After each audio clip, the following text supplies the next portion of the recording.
You are an Arsenal legend. They won the title this year. How much did it mean to you?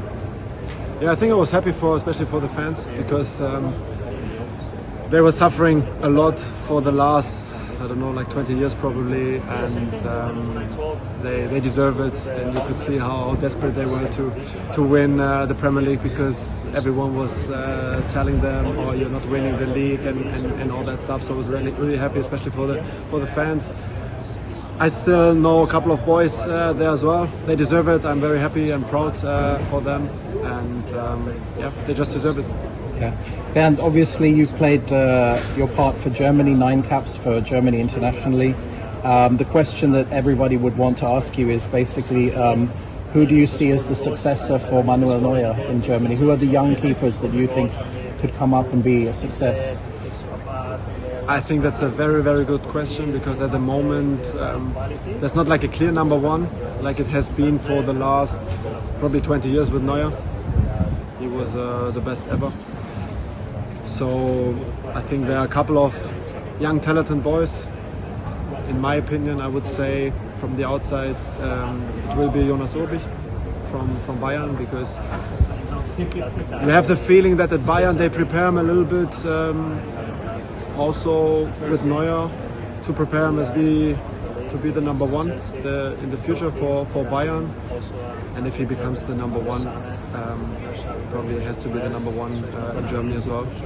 And what I saw from him, it's very impressive. He's very brave, he's very talented, he's very focused. You can see he's got like a killer mentality. So I think he's got the biggest chances to become Germany's number one. Yeah. Bernd, obviously in your time here in England, you've had quite a few years here playing. What is your experience basically compared to Germany? Like, I write a lot about the contrasting experiences of German players here in England. Like, what has been the main differences for you playing in England, would you say? The culture. Have you tried Marmite, by the way? Marmite, what is it? Okay, well, you'll have to ask your colleagues. Okay. No, I've never tried this one. I've never heard of this one. Yeah, I think the biggest difference is obviously the speed of the game, the intensity, the quality, of course. I think we played today one of the best teams in Germany, but I think when you compare like how competitive the Premier League is, how many teams are fighting for Europe and all that stuff. Also, when you go to away games, how intense the games are and everything. I think that's a big difference compared to not only to Germany, I think to the other leagues. So yeah, I think in terms of all these facts, the Premier League is untouchable. Yeah. Obviously, Alvaro, now you have a Spanish coach. What's it like working now with a Spanish coach here?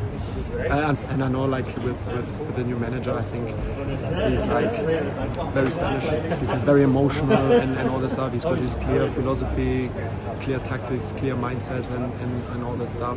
And so very impressive. I think we had a very good preseason. As you could see today, it was very organized and yeah, good intensity.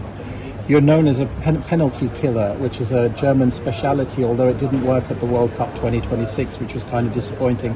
What's your secret, basically, to penalties?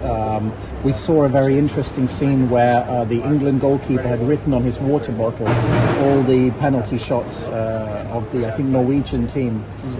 Do you do something similar? Do you study your opponents? What's your advice to young goalkeepers? I think there's no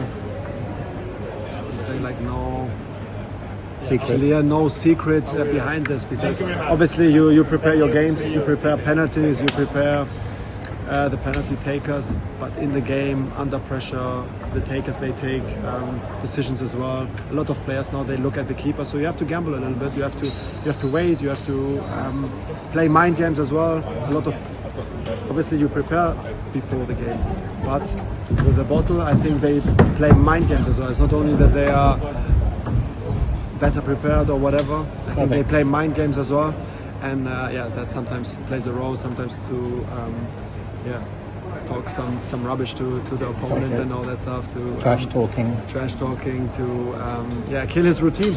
and then sometimes you need a bit of luck. When you were watching the game today, did you feel that Stuttgart didn't have the physicality required to play against the Premier League team? I mean, they're going to be playing the Champions League. I think the difference was massive today in terms of physicality. You look at BVB right now, and they're taking players 16, 17, 18 years old. I mean, if they came up against some of your players, I could imagine it could be a big problem for them. Physicality, physical. Yeah, I think you could see today Stuttgart, they have football-wise a fantastic team. Like on the ball, good structure and everything. But like you said, if they have to play every day with that physicality, with that intensity, maybe they could struggle. I don't know. Today was a friendly game. They had to travel a lot. Maybe they trained a little bit harder. Yeah. It's just a pre-season game. You can't judge too much. But many times when we played against German teams, they struggled a little bit physically and with intensity. Yeah. And but that's not the only thing.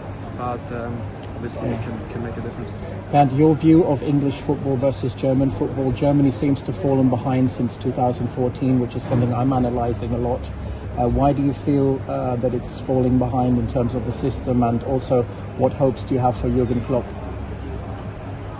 I have to say I have big hopes for Jurgen Klopp, but because I think he's the guy who can make the turnaround in German football, because we need someone who brings good atmosphere. The people, the fans, they respect him, they like him, the way he is as a person and as a coach as well. And obviously you have to build something new with young players, because I think probably in German football the problems were not from yesterday. I think the problems were probably like 10 years ago when everything started, probably with academies, probably with managers, I don't know, and everything. But I think there's much more behind. It's not only in the Bundesliga. I think it started already, like as I said, with the academies, with the young players, how they developed the players, and I think you need to give the players a little bit more freedom and don't treat them like robots. Yeah. And what's your expectation about 50+1? Do you think it's holding German football back, or do you think it's the one thing that makes German football very unique and special?